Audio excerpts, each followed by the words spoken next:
தேசிய முற்போக்கு திராவிட கழகத்தினுடைய சார்பாக இன்றைக்கு இஃப்தார் நோன்பு திறப்பு நிகழ்ச்சி தலைமை கழகத்திலே நடந்திருக்கிறது. நமது கூட்டணியை சேர்ந்த நம்மளுடைய அன்பு சகோதரர்களை தேமுதிக சார்பாக நாங்க இந்த நோன்பு திறப்புல கலந்துக்கணும்னு அழைச்சோம். அந்த வகையில அனைத்து கட்சியை சேர்ந்த சகோதரர்களும் இந்த நோன்பு நிகழ்வில் கலந்து கொண்டு சிறப்பித்ததற்கு தேசிய முற்போக்கு திராவிட கழகத்தின் சார்பாக எங்கள் கேப்டன் சார்பாக எங்களுடைய நன்றிகளை அவங்களுக்கு தெரிவித்துக் கொள்கிறோம். இந்த கூட்டணியினுடைய தலைவர் அண்ணன் ஸ்டாலின் அவர்களுக்கும் இந்த நேரத்திலே தேமுதிக சார்பாக எங்களுடைய நன்றிகளை நாங்கள் தெரிவித்துக் கொள்ள கடமைப்பட்டிருக்கிறோம்.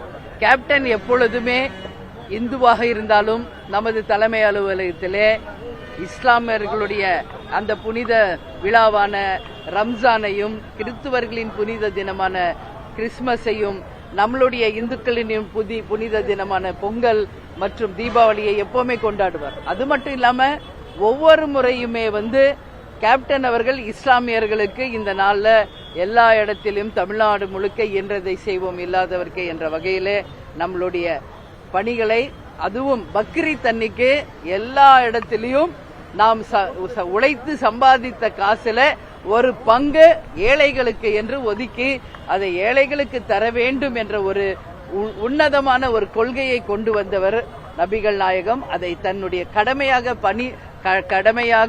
தொடர்ந்து அதை கடைபிடித்தவர் கேப்டன் அவர்கள். அவர் கேப்டன் வழியிலேயே இன்றைக்கு நாங்களும் என்றைக்கும் அந்த வழியில் நடப்போம் என்பதை இந்த நேரத்தில் சொல்றேன். எனவே இது ஒரு கூட்டணி விழாவாக இல்ல, எங்களை பொறுத்தவரைக்கும் எல்லாரும் மனசு விட்டு பேசும்போது இது ஒரு குடும்ப விழா மாதிரி எங்களுக்கு தெரிந்தது.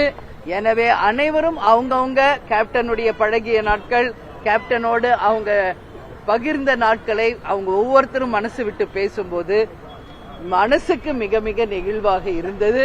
இது ஒரு குடும்ப விழாவாக இன்னைக்கு அனைவரும் இணைந்து சமதர்மம், சமநீதி, சமத்துவத்தை நிலைநாட்டும் வகையில் மத நல்லிணக்கத்தை இன்னைக்கு நாம் அனைவரும் சேர்ந்து கொண்டாடி இருக்கிறோம். எனவே இந்த நாளில் பங்கேற்ற எல்லாருக்கும், அதே போல எங்கள் மாவட்ட கழக செயலாளர்கள், எங்கள் கழகத்தில் இருக்கின்ற எங்களுடைய இஸ்லாமிய சகோதரர்கள், இந்த விழாவிலே பங்கேற்ற எங்கள் கழக நிர்வாகிகள், தொண்டர்கள் அனைவருக்கும் தலைவர் சார்பாக தேமுதிக சார்பாக என்னுடைய நன்றிகளை, வாழ்த்துக்களை இப்ப தெரிவித்துக் கொள்கிறேன்.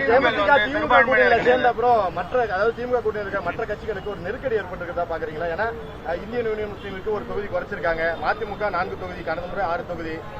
மற்ற கட்சிகள் எல்லாம் தேமுதிக வராங்க, அதனால குறைச்சிங்கன்னு சொல்றாங்க. தேமுதிகவில் மற்ற கட்சிகளுக்கு நெருக்கடி ஏற்பட்டிருக்கா திமுக கூட்டணியில? இந்த கேள்வி நெருக்கடி பத்திரிகையாளர்களுக்கு மட்டும்தான். ஏன்னா இன்னைக்கு எல்லா கட்சியை சேர்ந்த எல்லா சகோதரர்களும் இங்க வந்தாங்க. எல்லாருமே மனசு விட்டு சந்தோஷமா தான் பேசிட்டு போயிருக்காங்க. நீங்க கேக்குற மாதிரி யாரும் அந்த மாதிரி ஒரு கருத்தை இங்க யாருமே பதிய வைக்கவில்லை. எனவே எல்லாருமே இந்த கூட்டணியை சந்தோஷமாக ஏற்றுக்கொண்டிருக்கிறார்கள். இந்த கூட்டணி அண்ணன் ஸ்டாலின் அவர்கள் தலைமையில மகத்தான வெற்றி பெற்று 200 தொகுதிகளுக்கு மேல் வென்று ஆட்சி அமைப்போம் என்பது இந்த நேரத்தில் இல்ல. இது உங்க எல்லாருக்கும் தெரியும், நிறைய கட்சிகள் இணைந்த ஒரு கூட்டணி. இப்ப ஒவ்வொரு கட்சியாக அழைத்து பேசிக் கொண்டிருக்கிறார்கள். அது முடிந்தவுடன் தேசிய முற்போக்கு திராவிட கழகத்தை அழைத்து நிச்சயமாக அண்ணன் ஸ்டாலின் அவர்கள் தொகுதி எத்தனை சீட்டு, எத்தனை தொகுதி என்பதை உறுதிப்படுத்துவார். தேமுதிக குழு எப்ப மேடம் அமைக்கப்படும்? ஏன்னா கூட்டணி பேச்சுவார்த்தைக்கு போறதுன்றது ஒரு பக்கம் இருந்தாலும் குழுன்றது இன்னும் அமைக்கப்படும் இல்ல. அது குழு நாங்க வெகு விரைவில் அமைத்து அறிவிக்க இருக்கிறோம். இப்ப ஒவ்வொரு கூட்டணியும் அழைத்து பேசிட்டு இருக்காங்க. வெகு விரைவில் தேமுதிகவை அழைக்கும் போது எங்கள் குழுவும் போய் அங்கு பங்கேற்று எங்களுடைய தொகுதிகளை நாங்கள் நிறைவு செய்வோம். தட்டுப்பாடு பிரச்சனை அதிகமாக இருக்கு. நிறைய இடங்கள்ல ஹோட்டல்ஸ் இன்னமும் மூடிக்கிட்டு. இப்போ ஈரான் அமெரிக்காவுக்கும் ஈரானுக்கும் நடக்கின்ற இந்த போரினால நம்ம எல்லா இடத்திலுமே பெட்ரோல், டீசல் தட்டுப்பாடு, கேஸ் சிலிண்டர் தட்டுப்பாடு என்று எல்லாருக்கும் ஒரு அச்சுறுத்தலை ஏற்படுத்தி இருக்கிறது. ஆனா நம்ம இதனை தொடர்ந்து இன்னைக்கு பல ஹோட்டல்கள் மூடுகின்ற நிலை, கல்லூரிகளை மூடுகின்ற நிலை நாம பார்த்துக்கிட்டு இருக்கோம். ஆனால் இன்றைக்கு அரசாங்கத்திலே அதற்குரிய பதவியில் இருப்பவர்கள் நீங்க பயப்பட தேவையில்லை, அதை சமாளிக்கின்ற நிர்வாகம் நம்ம கிட்ட இருக்கு. எப்படி கொரோனா காலத்துல அதை நம்ம அந்த எப்படி சால்வ் பண்ணமோ அந்த மாதிரி இந்த பிரச்சனையும் நம்ம வெகு சுலபமாக தீர்க்க முடியும் அப்படின்றதான் பாரத பிரதமரும் சொல்லியிருக்காரு. நான் என்ன சொல்றேன், எல்லாருமே எல்லாத்துக்கும் பயப்படக்கூடாது, டென்ஷன் ஆகும்னா நிச்சயம் இது சுமூகமாக முடிக்கப்பட்டு எல்லாருக்குமே கேஸ் சிலிண்டரும் சரி பெட்ரோல் டீசலும் நிச்சயம் கிடைக்கும் அப்படின்றது நான் கிடைக்க வேண்டும் என்பது சொல்றேன். எனவே இந்த பிரஸ் மீட் மூலம் மத்திய அரசை நாங்கள் வலியுறுத்தி கேட்பது, இப்ப இருக்கின்ற விலைவாசி உயர்வுல அன்றாடம் பயன்படுத்தக்கூடிய சிலிண்டர் விலையை உயர்த்துவது நிச்சயமாக அத்தனை பேருக்கும் ஒரு கஷ்டத்தை கொடுக்குது. இதை திரும்ப பெற வேண்டும்.